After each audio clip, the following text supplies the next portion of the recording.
신중호의 마켓뷰입니다. 지난주는 파월 연준 의장의 연설로 또다시 긴축 공포가 부각이 되었던 주간이었습니다. 다행히 주 후반에 미 증시는 좀 반등은 했지만 여전히 이번 주 물가 지표, 더불어서 소비 지표를 보면서 촉각을 내세울 수밖에 없는데요. 이분 모시고 금리와 환율 등 주요 변수 체크해 보겠습니다. 김승혁 NH선물연구원 나와 있습니다. 안녕하세요. 네, 안녕하세요. 네. 지난주에 파월 연준 의장이 다소 매파적으로 해석할 수 있는 부분들을 좀 내비치다 보니까 추가 금리 인상에 대한 고민들이 조금은 있는 것 같습니다. 주제를 좀 보면서 나눠봐야 될 것 같은데요. 오늘의 주제를 좀 띄워주시죠. 네. 오늘의 주제는 이제 국채 시장을 둘러싼 여러 가지 변수들, 지난주에 이제 파월 연준 의장 연설, 더불어서 이번 주 후반에 또 셧다운 리스크가 어쩌면 또 부각이 될 수 있습니다. 상당히 많은 일정들이 있습니다. 미중 정상회담도 있고, 물가 지표. 우리가 추가 금리 인상을 좀 자극할 만한 데이터들이 이번 주에 좀 있을 것 같거든요. 어떻게 보세요? 우선 가장 기본적으로는 CPI 발표에 그렇죠. 따라서 물가가 좀 더 높아지게 나올 거다. 그리고 물가의 세부 내용을 좀 봤을 때는 아무래도 노용 시장이 여전히 뜨겁다라고 했을 때, 그리고 소매 판매 지표가 여전히 좋아서 소비가 아직까지 뜨겁다라고 했을 때는 연준 입장에서는 higher for longer를 좀 아직까지는 지속할 수밖에 없는 상황이고요. 사실 최근에 연준이 이러한 어떤 발언들의 수위를 조절하는 이유다라고 한다면 기대 인플레이션에 대한 차이, 이거를 좀 조절하기 위한 건데 네. 최근 미 국채 금리가 5%까지 빠르게 올라가면서 아무래도 그 속 내용은 텀 프리미엄 때문이다라는 얘기가 많았었는데 아무래도 미 국채 수급에 대한 이슈가 있었다, 이런 발언이 많았거든요. 근데 다행히 그것이 4.5%까지 좀 내려오면서 그렇죠. 최근에 이제 이런 매파적 발언들이 조금씩은 다시 한번 부각되기 시작했습니다. 특히 파월 연준 의장에서도 아무래도 이런 텀 프리미엄에 대한 조절 필요성이 조금은 둔화된 가운데 CPI에 대한 발표가 아직 남아 있고요. 사실 최근에는 많이 거론되지 않고 있는 이스라엘 하마스 간 전쟁에 대한 여파가 꽤 꾸준하게 지속될 수도 있는 상황이거든요. 이건 사실 유가에 대한 영향이기 때문에 이후에 유가의 상황이 어떻게 될 것인지, 그리고 CPI와 소매 판매 지표 등이 이제 대변하고 있는 소비가 어떻게 될 것인지, 고용 시장에 대한 임금 상승률이 어떻게 될 것인지 등이 최근 인플레이션을 다시 한번 자극할 수 있는 요소고, 인플레이션이 자극되었다라고 했을 때는 파월 연준 입장으로는 아무래도 higher for longer, 그러니까 매파적인 발언을 꾸준하게 유지할 수 있을 거다, 좀 이렇게 정리할 수 있습니다. 네, 말씀 주신 것처럼 사실 그 미국의 10년물만 놓고 보더라도 10년물 금리가 제 생각에 이렇게 롤러코스터를 단기간에 탔었던 적이 있었는데, 물론 있긴 있었겠지만 또 시장이 워낙 급변하는 상황에서 5%를 넘어섰던 10년물 금리가 4.5%를 찍기도 하고 다시 또 올라가고 이런 상황이다 보니까요. 주식시장도 여기에 계속 연동이 돼서 출렁출렁일 수밖에 없습니다.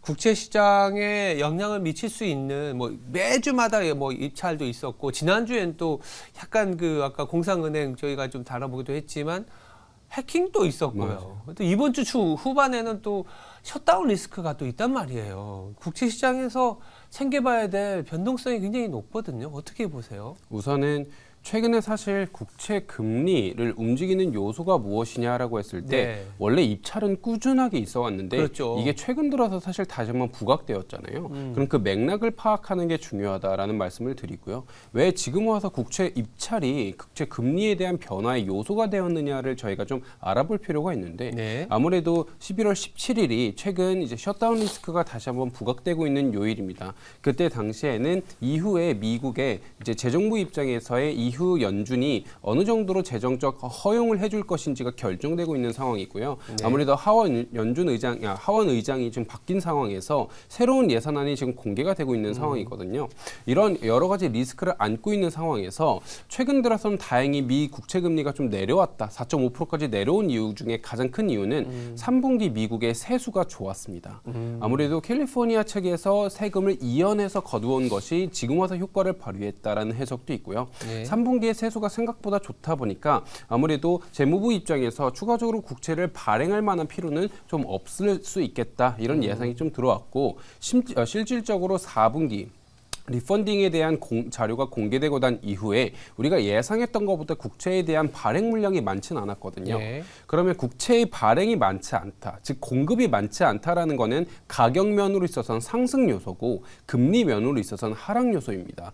그렇기 때문에 최근에 4.5%까지 좀 내려왔다라고 했는데 이후에 그러면 이런 것들이 있어서 저희가 좀 주목할 포인트는 무엇이냐라고 하면 네. 이제 셧다운이 과연 진행이 될 것인지가 당연히 첫 번째고 네. 이것이 합의로 이루어졌을 때 그럼 이후에 재정적 허용 정도는 어디까지 얘네들이 운용할 수 있을 것이냐에 대한 버퍼가 좀 중요할 것이다. 예. 이거에 따라서 이후에 리펀딩 계획은 본인들이 예를 들어 1,000억 달러다, 뭐 2,000억 달러 이렇게 잡을 수 있겠지만 이것이 실질적으로 운용 가능한 것인가에 대해서는 저희가 좀 지켜볼 필요가 있다라는 말씀을 먼저 드리고요.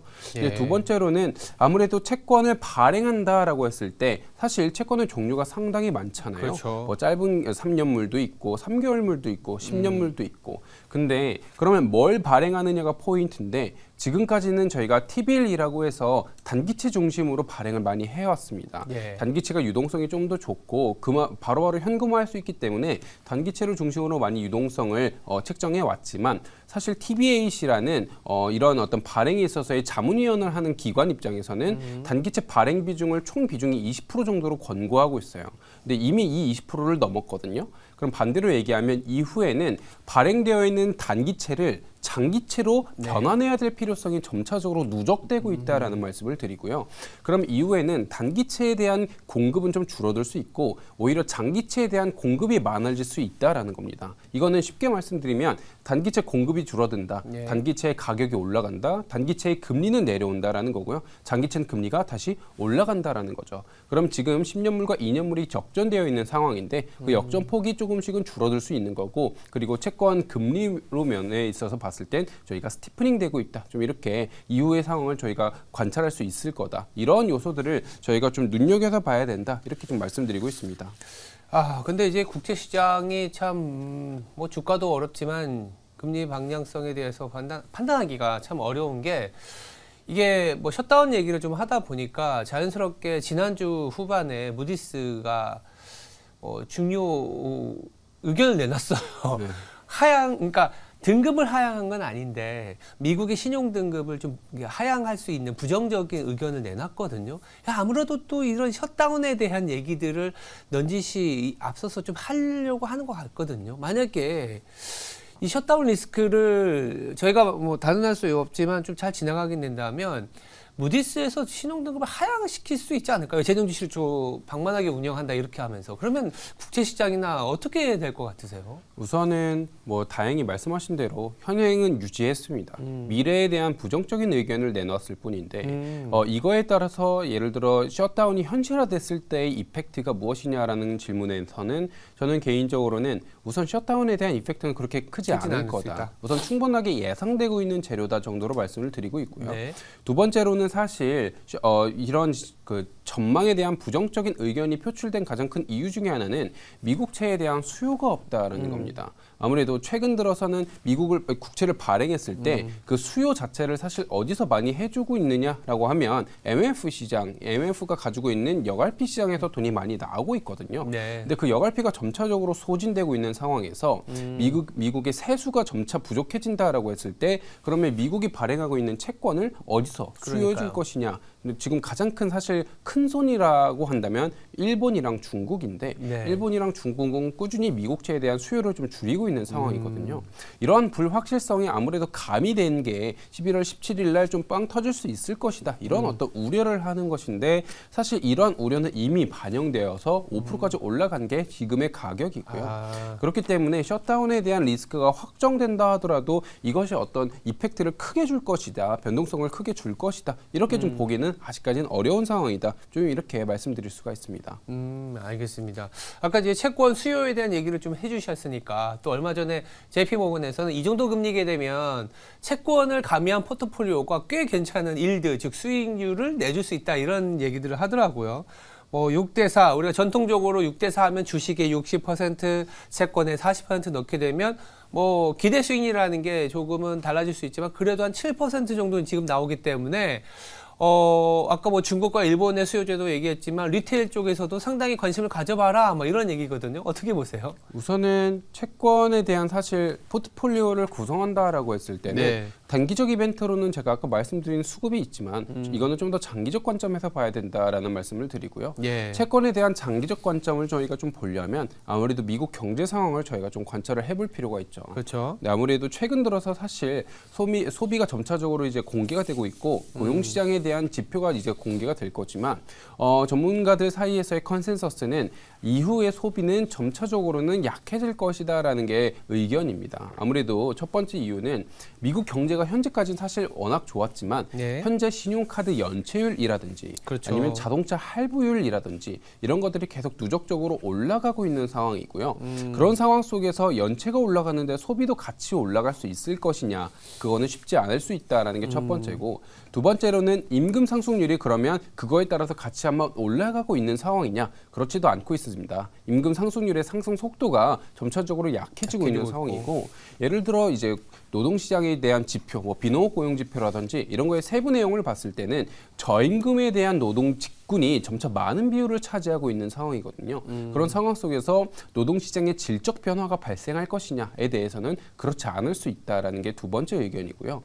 세 번째로는 10월부터 학자금에 대한 대출을 다시 한번 상환하기 시작했잖아요. 네. 실질적인 소비가 줄어들 수 있다. 그럼 소비가 점차 줄어들 수 있고 고용시장의 타이트함이 점차 내려올 수 있다라고 했을 땐 미국 경제가 여전히 3분기에 GDP를 기록할 만큼 강할 수 있을 것이냐, 그렇지 않을 수 있을 것이다. 방향성을 좀 바꿀 수 있을 것이다라는 의견이고요. 이러한 어떤 방향성의 전환 속에서의 채권이다라고 한다면 금리가 조금씩은 내려올 수 있겠죠. 하이어 for 롱거에 대한 근거가 약해질 수 있을 것이다라는 거기 때문에, 그러면 금리가 좀 내려온다라고 하면 채권 가격이 올라간다라는 거잖아요. 네. 그러면 5% 정도 수준에서는 충분하게 매력적으로 볼 수 있다라는 JP 모건 의견에 저는 어느 정도는 동의합니다.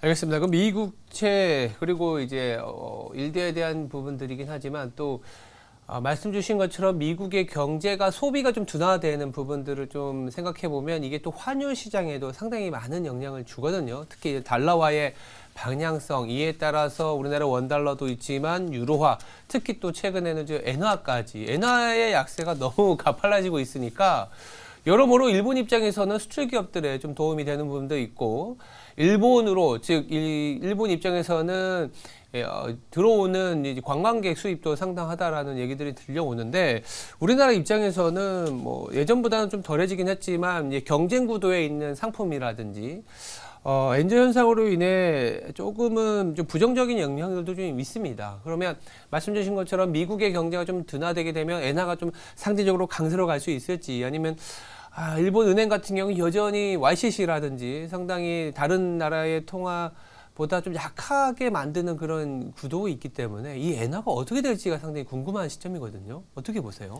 우선 엔화에 대해서 저희가 논하고자 하면 크게 두 가지 정도 포인트가 제일 중요한데요. 네. 첫 번째로는 YCC, 그러니까 지금 이제 화면에 보시는 것처럼 달러당 151까지 올라갔습니다. 네. 원래 150 정도가 상단으로 봤었고 150 정도 수준에서 항상 BOJ가 개입을 들어왔는데 그렇죠. 151 정도로 돌파했다라는 거는 나름 의미가 있거든요. 반대로 얘기하면 정부의 입장이 바뀌었을 것이다라고 시장이 해석한 겁니다. 왜냐하면 150 정도에서 항상 정부가 들어왔었기 때문에 저기를 뚫고 올라간다라는 거는 반대로 얘기하면 정부가 저기에서 추가적으로 막지 않다. 그러면 우리가 엔화 약세에 대해서 추가적인 베팅을 가능할 수 있겠구나, 이렇게 네. 본다는 건데, 그럼 이거에 대한 속내용을 좀 보자면요. 첫 번째로는 당연히 사실 모두가 알고 있듯 초완화 통화 정책이겠죠. 그렇죠. 아무래도 우리는 여전히 완화적 통화 정책을 통해서 일종의 아베노믹스를 연장하겠다라는 게 지금의 정부의 어떤 기조고요. 두 번째로는 미국과 일본의 금리 차로 인해서 엔캐리 트레이드가 꾸준하게 유지되고 있다라는 게 두 번째입니다. 그렇죠. 아무래도 낮은 일본의 금리를 차입해서 비싼 달러화 자산에 투자를 해가지고 고금리를 먹겠다라는 게 이런 일종의 투자 기법인데, 지금의 이런 엔캐리 트레이드 수요가 밀금치가 극단적으로 벌어져 있는 상황이기 때문에 꾸준하게 유입되고 있는 상황이고 엔화의 약세를 유발하고 있다라는 겁니다. 그럼 이런 상황 속에서 이후에 사실 엔화가 어떻게 될 것이냐를 저희가 좀 봐야 되는데, 엔화의 포인트는 사실 정부의 입장입니다. 최근에 151엔까지 다시 한번 달러 대비 올라갈 수 있는 가장 큰 이유 중에 하나는 BOJ 측면에서 이런 얘기가 나왔어요. 지금의 인플레이션을 우리가 아직까지는 이용할 때다라는 얘기가 나왔습니다. 그러니까 일반적으로 사실 일본이 지금의 인플레이션을 방어하기 위해서 매파적 수준으로 다시 한번 재정을 돌아설 거다, 재정 정책을 바꿀 거다 이렇게 얘기하고는 있지만 네. 일본은 꾸준하게 인플레이션을 되게 원했던 국가입니다. 특히 실질 금리 면에 있어서 얘네들이 다시 한번 재차 반등하기를 바랬던 상황 속에서 인플레이션이 온 거거든요. 그래서 일본과 뭐 미국 다른 여타 국가들을 같은 기준으로 잣대로 보면 안 됩니다. 얘네들은 인플레이션을 어느 정도 환호할 수 있습니다. 물론 지금의 이 인플레이션은 사실 에너지 원자재 가격의 반등에 따른 인플레이션이기 때문에 이게 실질 금리 상승으로 연결될 수 있을 것이냐에 대해서는 다른 의견이지만 이거를 아직까지는 BOJ 입장에선 최대한 이용하고자 하려는 목적이 첫 번째다라는 거고요. 이걸 다시 한번 정부가 재차 확인해 줬기 때문에 150엔이라는 심리적 저항선을 뚫고 올라갔다라는 게 첫 번째 이슈고요. 예. 두 번째로는 얘네들의 정책, 금리를 바꾸고자 하는 거는 사실 아직까지는 실질적으로 쉽지 않다라는 겁니다. 왜냐하면 금리를 높이려면 사실 다시 한번 얘네들이 가지고 있는 정부 부채에 대한 이자 비용이 좀 더 올라간다라는 건데 이 이자 부담이 사실 다시 한번 높아질 수 있다라는 거는 정부가 운영할 수 있는 룸 자체가 줄어들 수 있을 것이다. 그렇기 때문에 당분간은 금리에 대한 변화는 사실 크지 않을 수 있을 것이고 YCC에 대한 조금씩의 어떤 변화 가능성은 여전히 남아있지만 드라마틱한 변화를 이뤄내기에는 BOJ 입장에서는 여전히 조금 부담이다. 그러면 이후의 트리거는 사실 언제까지 봐야 되느냐라고 했을 때 예. 일본은 흔히 연초에 임금에 대한 협상을 많이 진행을 합니다. 근데 아직까지는 실질 임금의 상승이 견인되지 않은 상황이에요. 근데 내년 연초에 실질 임금에 대한 상승이 이제는 점차 발현될 수 있거든요. 일본의 CPI가 다시 한번 올라간 상황이기 때문에 그러면 얘네들의 이제 일본의 근로자들이 높아진 물가를 근거로 본인들의 임금의 상승을 점차 요구하기 시작했고 이게 네. 실현화되면서 내년 초 정도에 실질 임금이 올라가기 시작한다면 인플레이션을 더 이상 허용할 근거가 점차 일본 입장에서는 없을 수 있다. 그러면 이제 내년 초 정도에는 YCC에 대한 변화가 좀 더 적극적으로 개진될 수 있는 상황이다. 그런 상황 속에서의 엔화는 좀 강세를 보일 여지가 조금은 남아있을 수 있다. 좀 이렇게 말씀드릴 수 있습니다. 알겠습니다. 그렇다면 이제 마지막으로 우리나라의 얘기를 좀 해볼까 합니다. 환율 얘기 안 할 수가 없는데요. 지난주에는 뭐 공매도 이슈 때문인지 몰라도 갑작스러운 변화가 좀 있었습니다. 1,200원대까지 다시 갔다가 1,300원대로 다시 올라왔습니다. 다분히 이제 파월의 긴축적인 어떤 스탠스도 있었고 앞으로 우리나라의 성장률에 대한 얘기들이 다 중첩이 되어 있는 것 같은데 원화가 다시 1,200원대로 갈 수 있을지 이게 왜냐하면 또 외국인들 입장에서는 또 원화가 안정이 돼야 한국 시장에 매수가 들어오니까요. 어떻게 의견을 갖고 계세요? 저는 1,200원대로 복귀할 수 있을 것이다가 사실 저희가 이제 하반기, 네. 4분기 때부터 꾸준하게 이제 주장을 해왔던 바고요. 네. 그래서 저는 연말 정도에 변곡점이 올 수 있을 것이다라는 거를 꾸준하게 주장을 해왔고요. 아무래도 아까 제가 말씀드렸듯이 미국의 스탠스 변화가 점차적으로 관찰될 여지가 있다라는 말씀을 한번 드렸습니다. 네. 최근에 사실 환율이 1,300원에서 1,400원까지 빠르게 오르고 다시 한번 1,300원대로 이제 높은 수준을 유지한 그러니까 작년부터 올해까지의 흐름을 이렇게 유지된 이유는 무엇이냐라고 하면 가장 큰 이유는 사실 미국의 긴축 정책 때문입니다. 미국의 기준금리가 꾸준하게 올라왔고 이에 따라서 달러가 신흥국 통화 대비 강세를 보였기 때문에 네. 이러한 모습을 보여온 건데 사실 미국의 긴축 스탠스가 점차적으로 약화되고 내년 정도에는 그 방향성이 바뀔 수 있을 것이다라고 한다면 환율을 높였던 요소가 조금은 제거될 수 있을 것이다라고 보는 상황입니다. 그러면 1,320원까지 지금 현재 올랐거든요. 1,319원이 NDF 시장 기준으로 마감가인 것 같은데 네. 그러면 거기까지 올랐던 환율이 아무래도 1,200원대 후반에서 1,300원대 초반까지 등락은 계속 지속을 하고 있는 것 같아요. 1,350원까지 올라갔던 거는 최근에 제가 아까 말씀드렸듯이 미국의 소비라든지 고용의 변화를 좀 관찰하고 레벨을 좀 다운시켰지만 아무래도 아직까지는 셧다운 이슈라든지 미국채에 대한 수급 이슈라든지 여러 가지 불확실성이 남아있기 때문에 이제 1,300원을 중심으로 등락세를 좀 보이고 있는 상황인 것 같은데 여기서 조금 더 관찰된다라고 높아진다라고 했을 때 연착륙에 대한 기대가 좀 더 높아진다라고 했을 때, 즉 경기에 대한 둔화가 좀 더 기대된다라고 했을 때는 1,200원대로 다시 한번 복귀할 수 있을 것이다라고 보여지고 있고요. 다만 그 하락 속도는 1,200원대로 가는 그 하락은 빠를 수 있겠지만 한번 레벨을 다운하고 나서는 1,200원대로 복귀하고 난 이후에는 하락 속도는 더뎌질 수 있을 것이다. 좀 이렇게 보고 있는 상황입니다. 네, 알겠습니다. 미국의 금리에 대한 방향성 그리고 원화와 엔화를 비롯한 환율에 대한 전망까지 한번 다뤄봤습니다. 지금까지 김승혁 NH선물연구원이었습니다. 감사합니다.